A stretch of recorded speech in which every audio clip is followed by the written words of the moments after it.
नमस्कार। आज हम कुछ दिलचस्प चीज़ों पर बात करने वाले हैं जो हमारे सामने आई हैं। ये एक बहुत ही अजीब रहस्यमयी समुद्री जीव के बारे में है, ओरफिश। हाँ, जिसे कुछ लोग कयामत की मछली भी कहते हैं। बिल्कुल, और आज के लिए काफ़ी चर्चा में है ना? जी हाँ, काफी।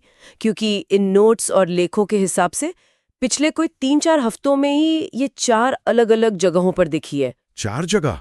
कौन-कौन सी? भारत में, फिर तस्मानिया, न्यूजीलैंड और कैलिफोर्निया में भी। ये काफी अजीब है क्योंकि ये मछलियां आमतौर पर दिखती ही नहीं। सही बात है। ये तो गहरे पानी की मछली है और ये कोई छोटी-मोटी मछली भी नहीं है। नहीं, बिल्कुल नहीं। ये दुनिया की सबसे लंबी बोनी फिश मानी जाती है। हाँ, मैंने पढ़ा। मतलब 30 फीट तक लंबी? सोचिए जरा। हाँ, कुछ तो उससे भी ज्यादा लंबी हो सकती हैं। चांदी जैसी एकदम रिबन की तरह। और ये समुद्र में काफी नीचे रहती है, कितने नीचे? सैकड़ों मीटर गहरे पानी में। और कहते हैं कि ये पानी में लगभग सीधी खड़ी होकर तैरती है, धीरे धीरे, एकदम भूतिया अंदाज में। अजीब है। तो आज हम यही समझने की कोशिश कर रहे हैं कि ये मछलियां अचानक सतह पर क्यों आ रही हैं और क्या इनका दिखना वाकई किसी आने वाली तबाही का संकेत है, जैसा कि कुछ कहानियां कहती हैं। यही से मामला दिलचस्प हो जाता है। जैसे एक स्रोत जापानी लोक कथाओं का जिक्र करता है। वहां इसे रियुगु नो त्सुकाई कहते हैं। रियुगु नो त्सुकाई। इसका मतलब? इसका मतलब है समुद्र देवता के महल का दूत। और वहां की पारंपरिक मान्यता यही है कि जब ये मछलियां किनारे पर आती हैं तो ये किसी बड़े भूकंप या सुनामी का संकेत होता है। और ये सिर्फ पुरानी कहानियां नहीं है ना? एक नोट में 2011 जापान भूकंप का जिक्र है। जी हाँ, उस विनाशकारी भूकंप और सुनामी से ठीक पहले कई ओरफिश के तट पर आने की खबरें थीं। अच्छा, तभी शायद, जैसा एक रिपोर्ट में लिखा है, जब कुछ हफ्ते पहले तमिलनाडु में मछुआरों को एक बहुत बड़ी ओरफिश मिली तो वो लोग हैरान भी थे और थोड़े डरे हुए भी। बिल्कुल। और ये सिलसिला यहीं नहीं रुका। तस्मानिया में भी एक मिली, कोई 3 मीटर लंबी। 3 मीटर है? हाँ, और वहां किसी देखने वाले ने मजाक में कहा भी, जो नोट्स में है, कि लगता है हमारा काम तमाम है ना? हाँ, मजाक में भी ये चिंता तो झलकती है। वही तो। और फिर न्यूजीलैंड और कैलिफोर्निया में भी इनके दिखने की पुष्टि हुई। तो ये लगातार दिखना लोगों में उत्सुकता तो जगा ही रहा है, थोड़ी बेचैनी भी। लेकिन साइंस क्या कहता है इस बारे में?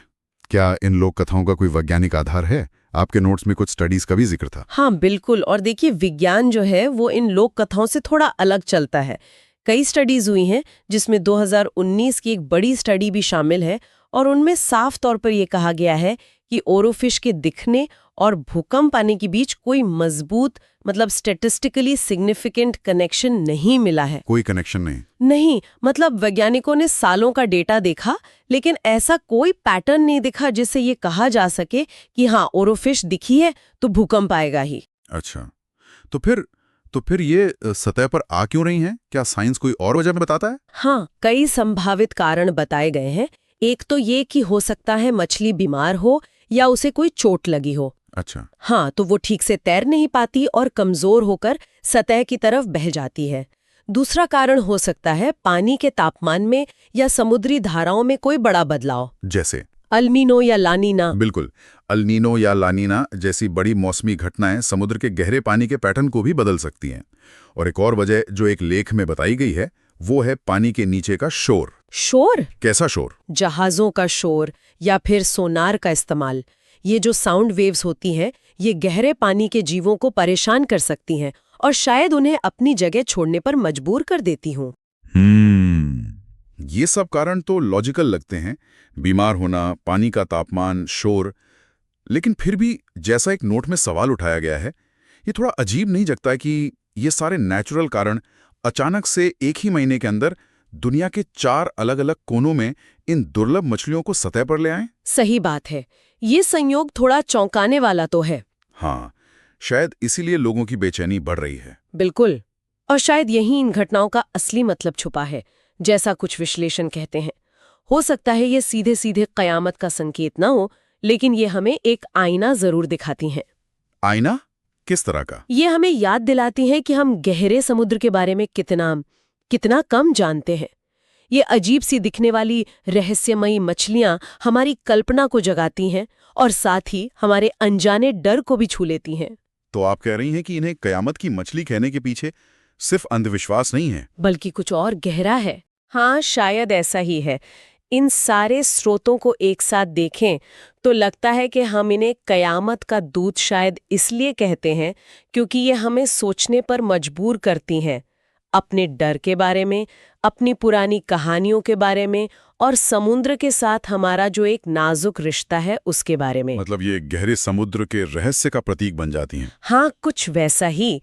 और जब ये रहस्य अचानक हमारे सामने आ जाता है तो हम उसमें कोई मतलब ढूंढने लगते हैं, अपनी समझ बनाने की कोशिश करते हैं। तो आज की इस पूरी बातचीत का निचोड़ ये निकलता है कि और फिश का दिखना साइंस के हिसाब से देखें तो शायद प्राकृतिक वजहों से है, किसी अपशगुन की वजह से नहीं। जी, ज्यादा संभावना तो यही है। लेकिन साथ ही ये घटनाएं हमें गहरे समुद्र के रहस्यों की याद दिलाती हैं, और ये भी कि हम इंसान कैसे प्रकृति की अजीब घटनाओं को अपनी कहानियों और अपनी समझ में ढाल लेते हैं। बिल्कुल।